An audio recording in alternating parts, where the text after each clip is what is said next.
playing unknown, I guess. Uh, wait. So this is gonna be very interesting. Download a song. Not but storage.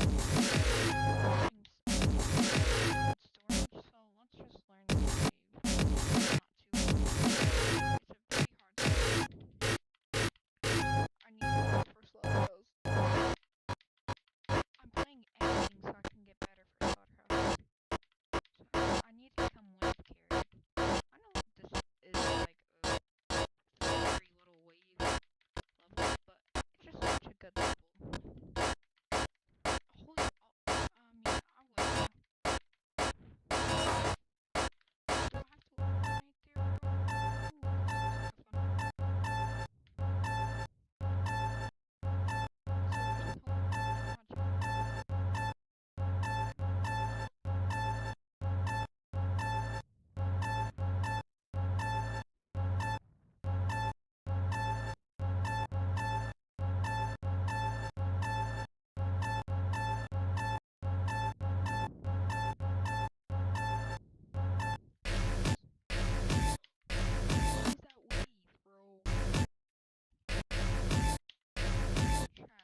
have Zoink icons, bro.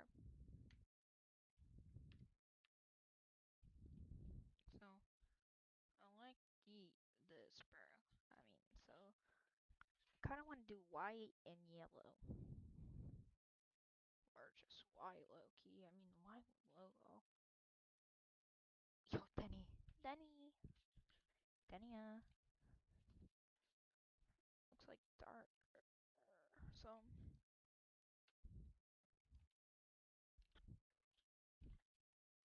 guess I'll use this wave.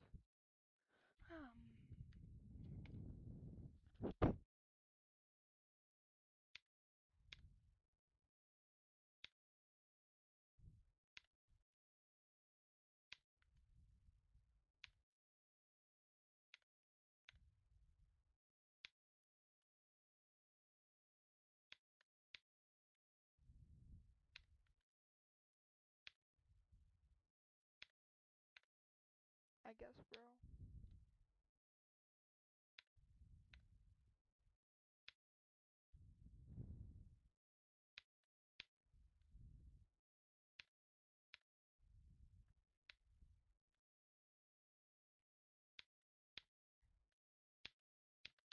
No, I clicked too early.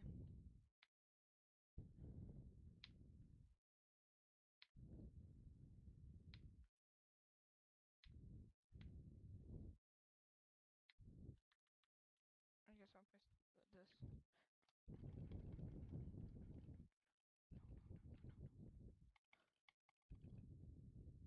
Yes. That's 100 megabytes, guys. Woo!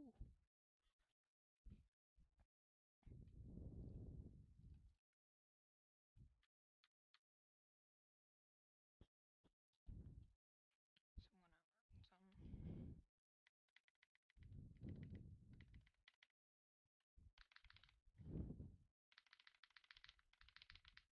No, no, no, no.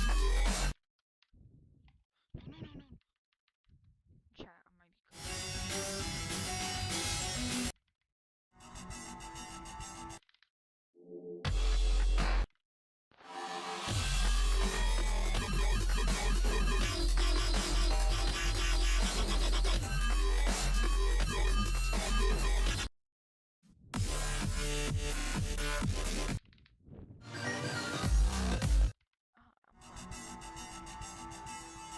I'm a bit tired.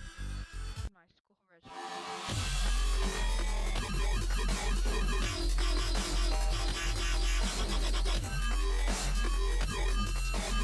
I'll still try to do my streaming every day. I would love that.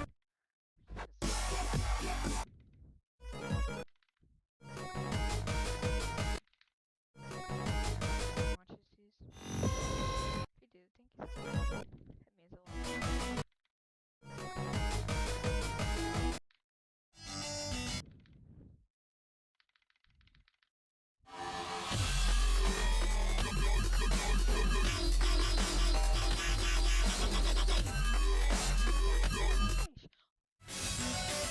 Son of a gun.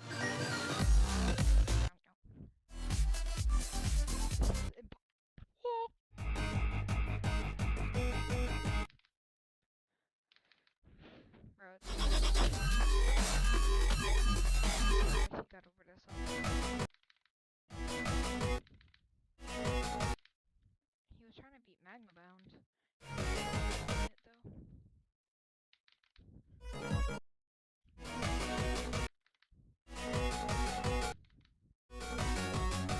Wish I could just beat. I mean, Slaughterhouse. It's a very fun level. I just want to get good at what I do. I might not instantly go for Slaughterhouse because I want to beat, but they're just not as entertaining. So I know I need to get to even think of beating Slaughterhouse. And I can't.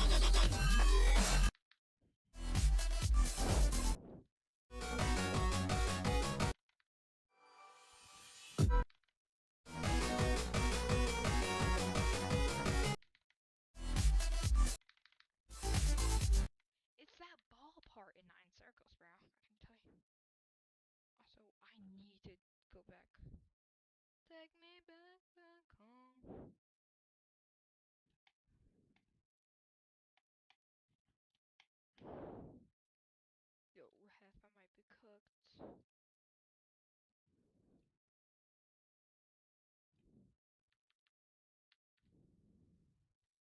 Take me back home. Alright, I'm gonna scroll in shorts for a bit.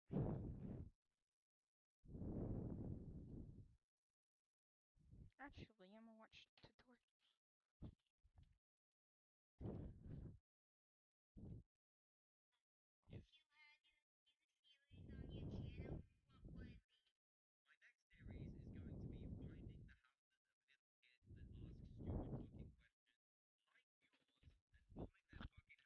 Smithereens and turning them into smoking piles of ash.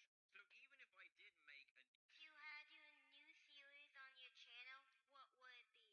My next series is going to be finding the houses of little kids that ask stupid fucking questions like yours and bombing their fucking house to smithereens and turning them into smoking piles of ash. So even if I did make a new series, you wouldn't be alive to see it, you fucking pillock. So go home, you fat fucking melt. If you had I do not remember that. We go see it. Be alive to see it, you fucking pillock. So go home, you fat fucking melt. if you had I do not remember that. Whoa. We go see it.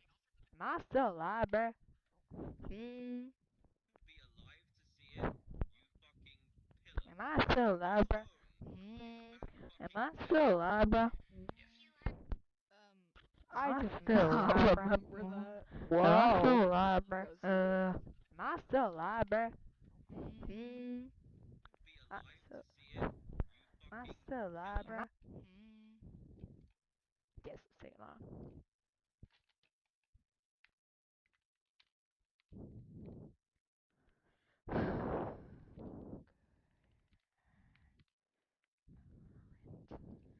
Alright, so I'm just gonna lay back, watch videos.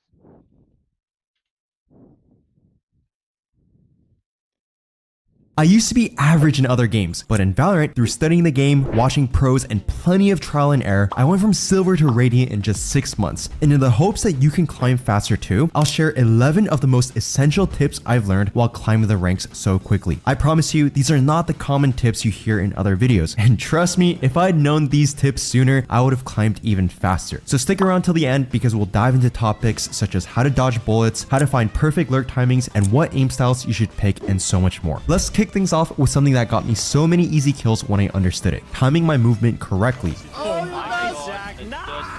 One thing that really stuck with me and changed my understanding of movement was realizing that we need to time it. A lot of players autopilot with simple AD movements between bursts without thinking much about it. Instead, the best players time their movements differently. Take a look at this clutch from Les. In every fight, his head is moving right when the other player is about to shoot. If you slow it down, it almost looks like he's dodging bullets. By timing your movement with the enemy's shots, you make it harder for them to hit you, because reacting to a target that's changing direction mid-flick is almost impossible.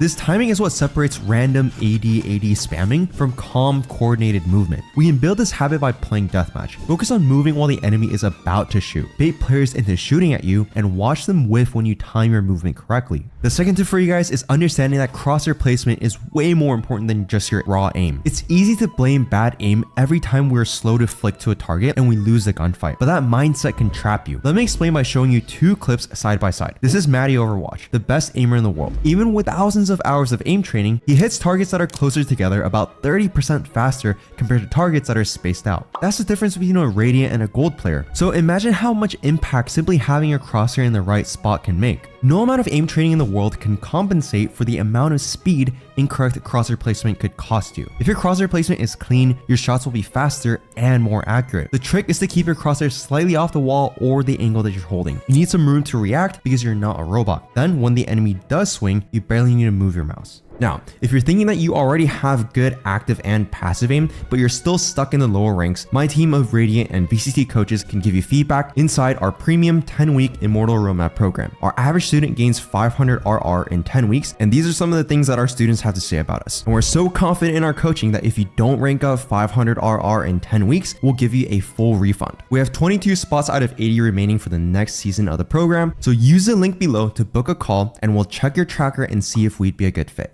The third tip I have for you guys is that aim style is just a style. You need calm aim to win, right? Well, actually, not always. Your aim style is just a mix of your strengths and weaknesses. Players with fast reflexes and sharp flicks, like Something, don't rely on calm, disciplined aim to be at the top. I spent so many hours switching styles to copy whatever's trending, when in reality, my natural aim style was actually what worked best. Instead of forcing yourself to aim a certain way, try finding pro players who already aim like you and study them. If you thrive in chaos and love going for fast flicks, look at Something or Asuna. If you're calm and rely a lot on your crosshair placement, copy Ye. If you take your time and use movement to create space to aim, study Les or Alexander. There's so many different styles out there, so don't fight what comes naturally to you just because something else looks cooler. And tip number 4, everyone needs to learn how to IGL. I used to think I wasn't an IGL and could just rely on my aim to rank up. But when I started studying pro players, I realized even so-called aim demons from early Valorant like Scream and TenZ were actively calling for utility and setting up plays to get opening picks. The truth is, aim helps, but coordinated fights win games. Every role needs to communicate and make calls to some degree. Duelists should call for utility to enter or take space. Sentinels need to explain how to play around their setups and call for distractions or rotations when lurking. Controllers and initiators are the most important when it comes to calling, since they rarely get value from their utility on their own. They need to time their abilities with their teammates and set up the rest of the team to take fights. So don't rely on others to make the calls. Learning to IGL, even in small ways, helps every role become more efficient. Now, tip number 5, agents change the game. Way too many players play the same way every match. Even when the enemy comp should completely change how you approach the map. Let's take Icebox as an example. Sova is essential for Icebox because of all the off angles and corners you need to clear. But if I see the enemy isn't running a Sova, I'll sit in every corner and take free kills all day. The same goes for other agents. Killjoy is meta on Icebox because you can watch the mid lurk better than anyone else. So if there's no KJ on the enemy team, you should already be thinking about how to abuse that mid lurk. Understanding which agents are strong on each map and how to exploit the gaps in the enemy's comp gives you a massive advantage. Don't just play your game, but adapt to the enemies as well. And tip number 6, angle advantage. This took me way too long to figure out, even though most high elo players understand it without even thinking about it. The simple way to explain it is this. In Valorant, your point of view is placed in the center of your body, so your shoulder always sticks out first when peeking. That means if someone is holding the angle from farther away, they'll see your shoulder pop up before you can see them. For example, if you're attacking A main on Lotus and you try to walk out and clear angles one by one, it won't really work. You end up exposing yourself to way too many angles at once, and the enemies near your tree can easily see you first. The fix is to back up as much as possible away from the angle when holding or peeking. This gives you better vision, lets you clear angles one at a time, and helps you isolate fights and react faster when enemies do swing. And for tip number 7, let's go over how to actually lurk. I never really understood how to lurk until I learned what actually creates lurk timings and how to abuse them. Most players think lurking means sitting still and going late, but that usually makes you useless to your team. Real lurking is about understanding reactions. Teams usually respond to pressure in 2 ways. They either rotate or they push. If they push, your job is very easy. Just punish them. But if they rotate, your goal is to catch that timing before they can fill the gap. For example, if your team pressures A, position yourself mid on Icebox. The moment you hear footsteps or expect a rotation, slip through mid before the B player fills in. And if the enemy has Sentinel utility, you need to double layer your lurk. Get your team to make noise A, break the mid turret, then lurk B. This pulls rotations, forces utility, and opens gaps for you to punish. But what if enemies don't push or rotate? Then just stop lurking. How can a team possibly hold sight without rotating or flanking? Just go sight with your team and enjoy the free wins. And tip number 8, pushing out on defense isn't bad. You've probably heard teammates yell, "Stop pushing, we're on defense." But here's the truth, not every map lets you sit back and play like a turret. On maps like Ascent, when you've got 2 sentinels, holding sight works. But maps like Haven have 3 bomb sites, which means you can't just sit back. If you push A main and take control, you can take a deep info line with just 1 player, allowing the other 4 players to set up between C and B. If the enemies come back to A, you get early info, which buys time for your teammates to rotate. If your team comp leans more aggressive, like having double duelists, it makes sense to take first contact and look for a pick. You don't have enough stall utility to simply sit on site, so use the strength of your comp